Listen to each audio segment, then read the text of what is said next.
Hey, my name's Bennett, and in case you don't know me, I'm a junior here at Dawson. And I am so excited that you are watching this video because it means you know at least something about Mind Genomics for Good, which has a huge capacity to help Dawson, our community, and the world in an incredibly impactful way. The secret is through this special math called Mind Genomics that empowers us to become experts at helping nonprofits raise money, recruit volunteers, and serve their community more effectively. I can't wait to tell you more about what Mind Genomics is and how it empowers us to become so expert at being an expert that even the adults will listen to us. So let's get started.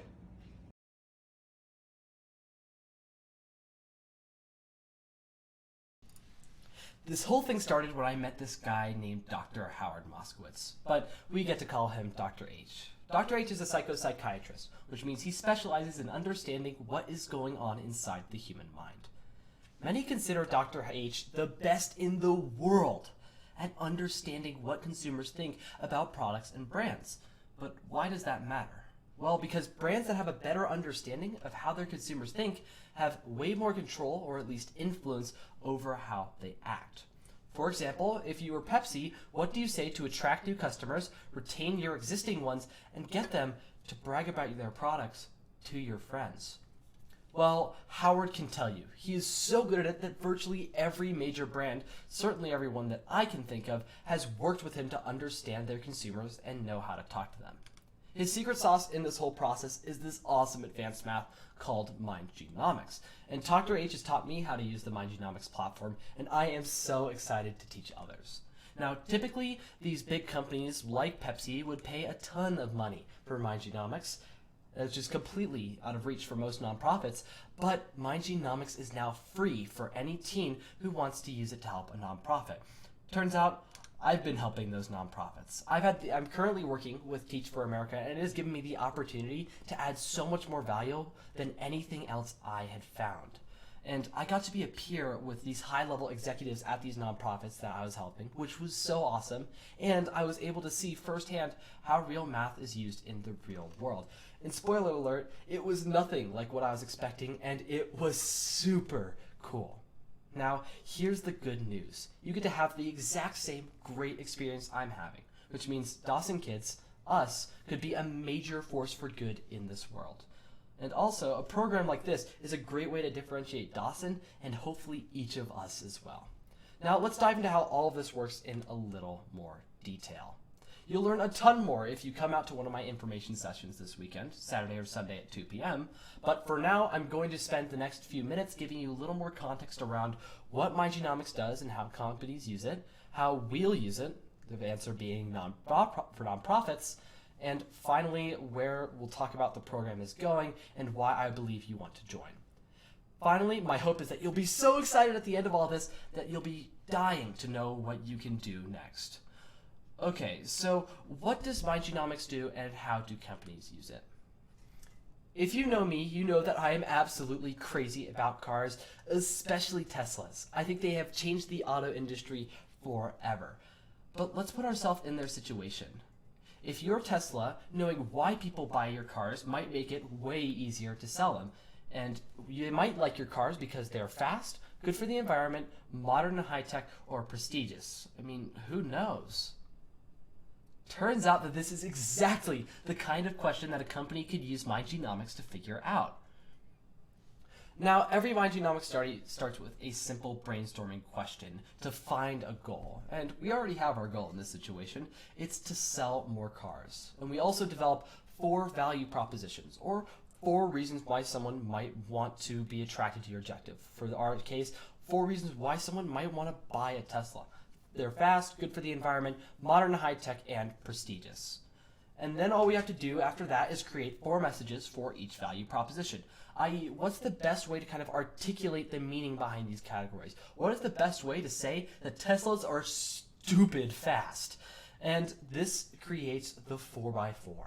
We have 1 goal, 4 categories, and 4 statements in each category. And it is the basic building block of Mind Genomics. They're sort of fun to make, and given the power of what comes out the other side, shockingly easy to produce.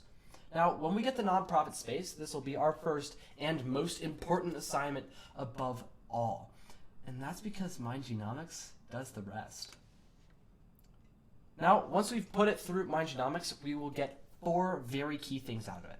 First, we get the single most effective message for everybody. Say you had a message on a billboard on the side of a highway. What do you say to attract the interest of the most people possible? That is that message.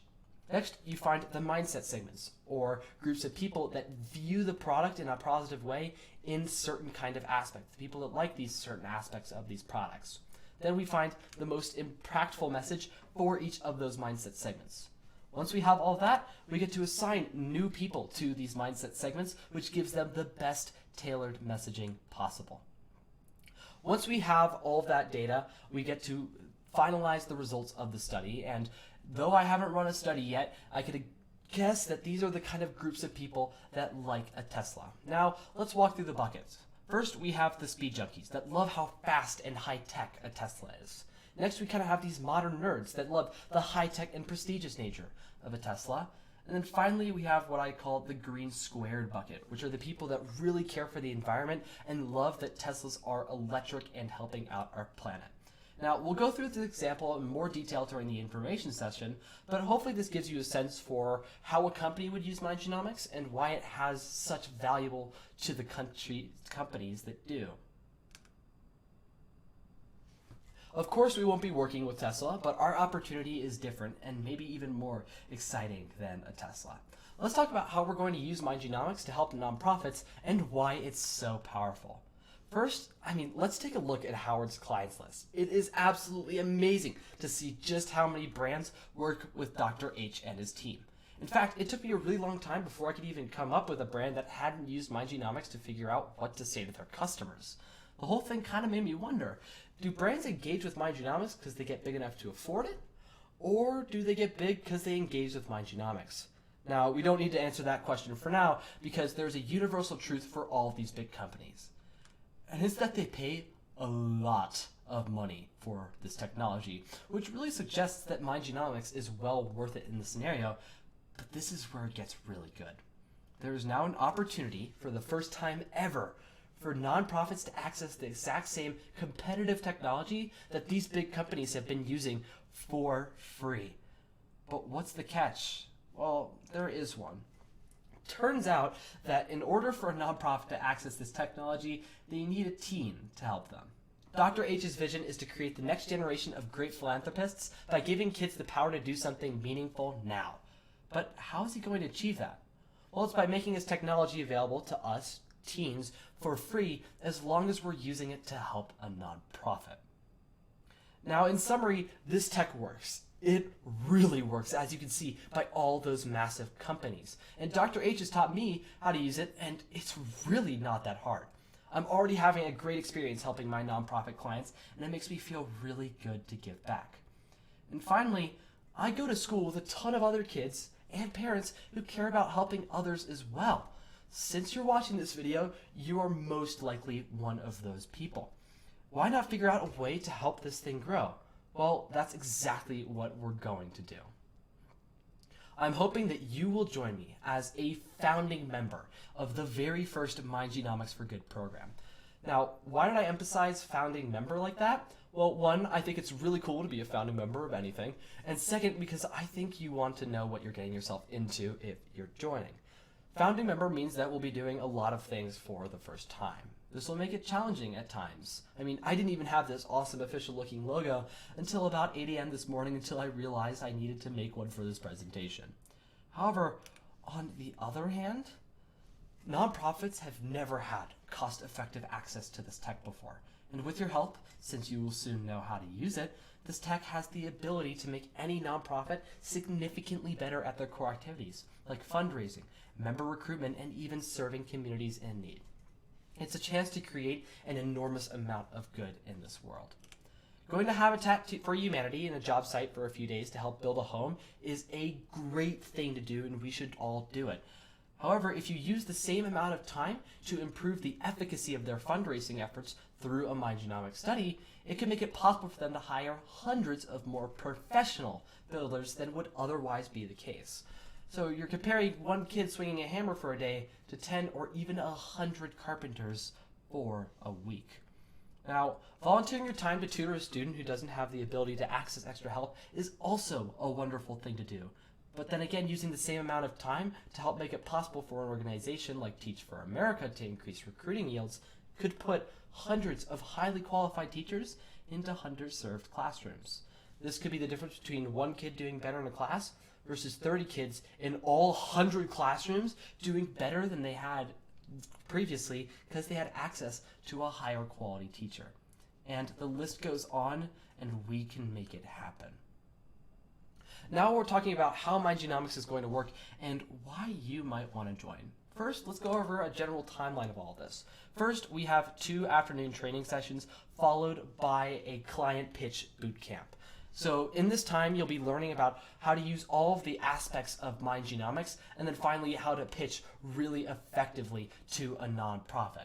Then we will be matching you up with a nonprofit, and you will be running a study. During the summer, we'll be checking in about 3 to 4 times during these kind of cycles. And then once we've ran that study, got the results iterated a couple times, we get to share those results again, get recommendations from nonprofits, and expand this program.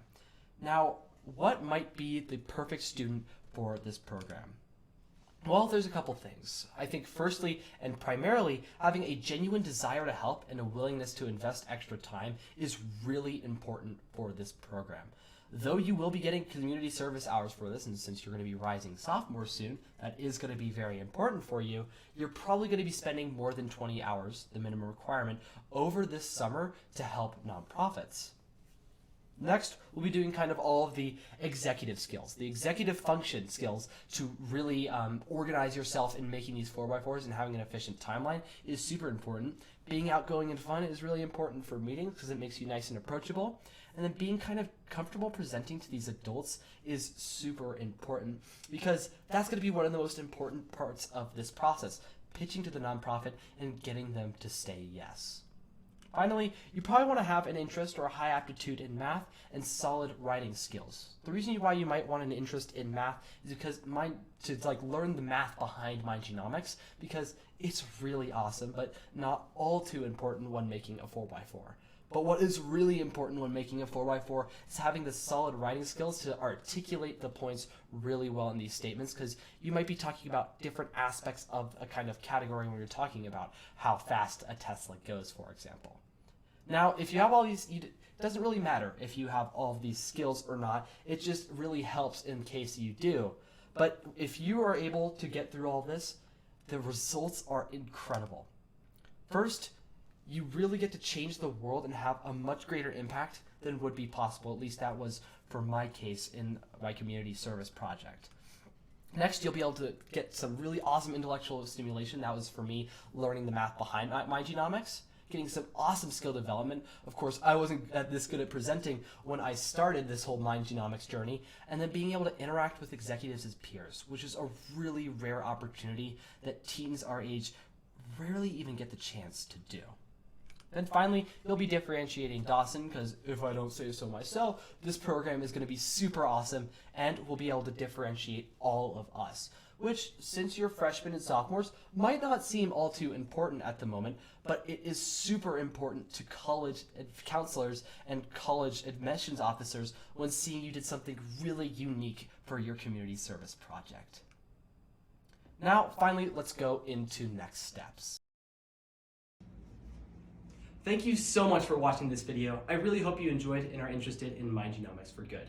If you are, make sure to email me at bopie, B-O-P-I-E, @dawsonstudents.org and come to either of the information sessions on Saturday or Sunday at 2 p.m.